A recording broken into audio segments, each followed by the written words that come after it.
Hello, I'm Ron Strickland. This webcast is one of a series in which I'm providing some brief lectures and commentaries on topics from the courses I teach in literary and cultural studies. In this installment, I'm going to say some things about the Marxist concept of historical materialism and its importance in the development of cultural theory.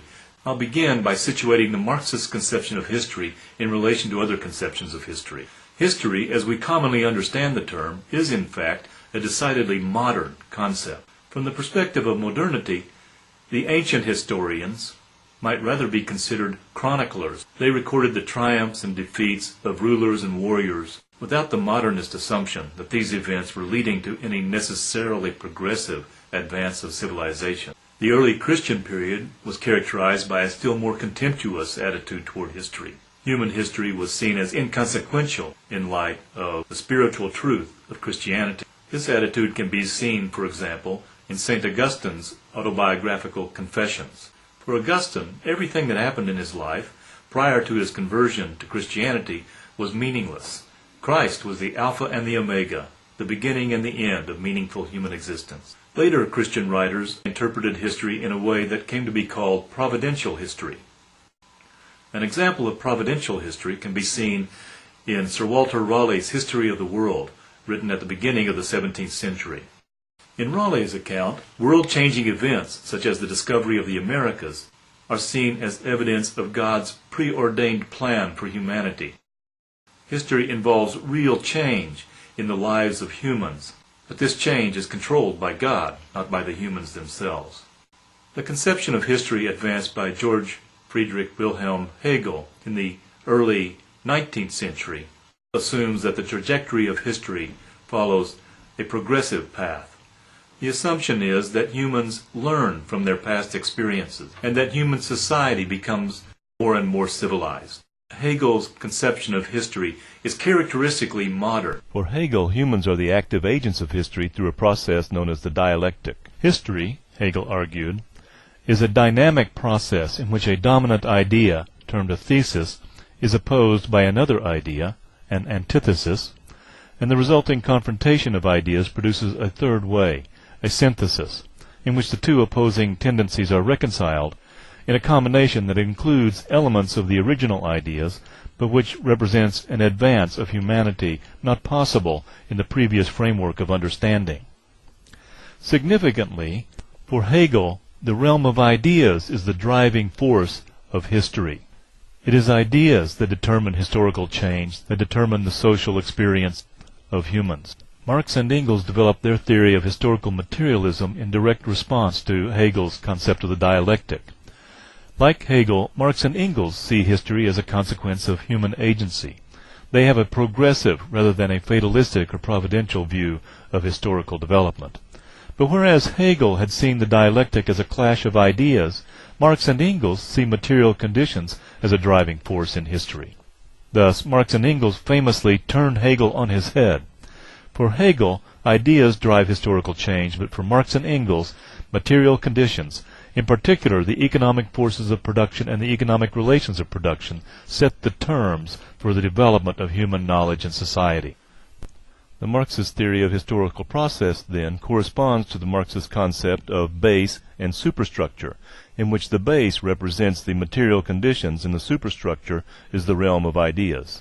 For Marx and Engels, the superstructure is determined, or at least significantly constrained, by the base of material conditions.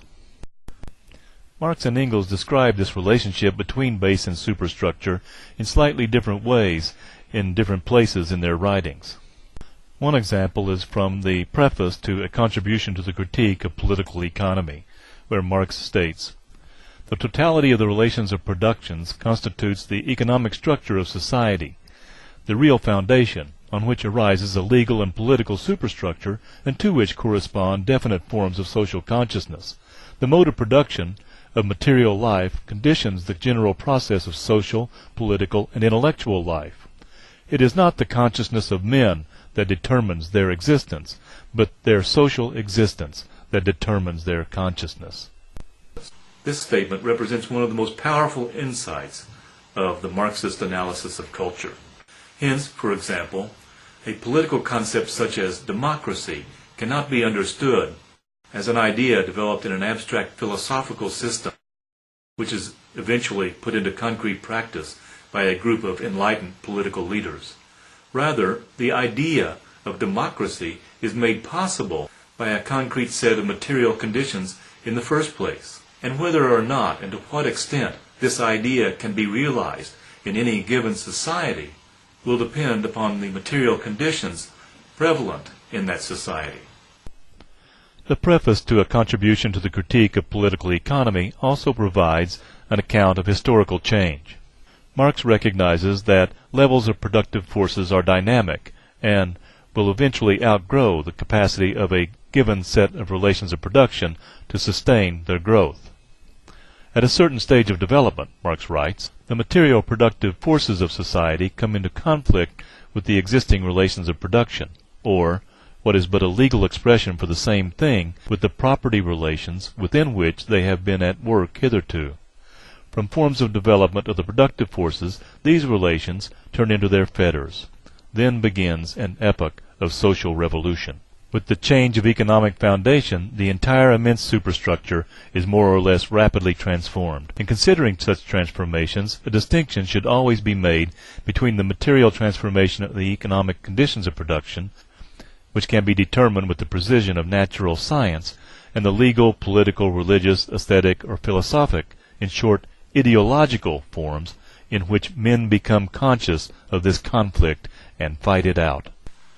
In an early text, such as the German ideology, historical materialism can seem to imply a relatively deterministic causal relationship in which the base, or material forces of production, rigidly determines the scope of action of human beings. But in other places, Marx and Engels provide more nuanced accounts of this relationship.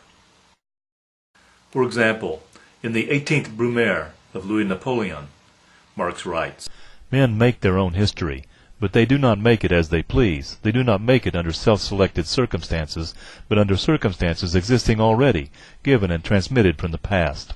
Thus, the question of how rigidly deterministic Marx's conception of history is remains a debatable question. And this issue of historical determinism is crucial for an account of Marx's relationship to postmodernity and to postmodern thought. There are central strands of Marx's theory, notably, for example, Antonio Gramsci's writings on cultural hegemony and contingency, or Louis Althusser's writings on ideological interpolation and the relative autonomy of the superstructure, among others, that would align Marxism with postmodern thought. In addition, there's a considerable body of postmodern thought that might be considered post-Marxist, of writers like Michel Foucault, Jean Baudrillard, and others, who have rejected Marxism, but whose theories of society and of history would not have been possible without the foundation of Marxism. You've been watching Cultural Theory with Ron Strickland. If you have any questions or comments as you're reading about and thinking about these issues, send me an email.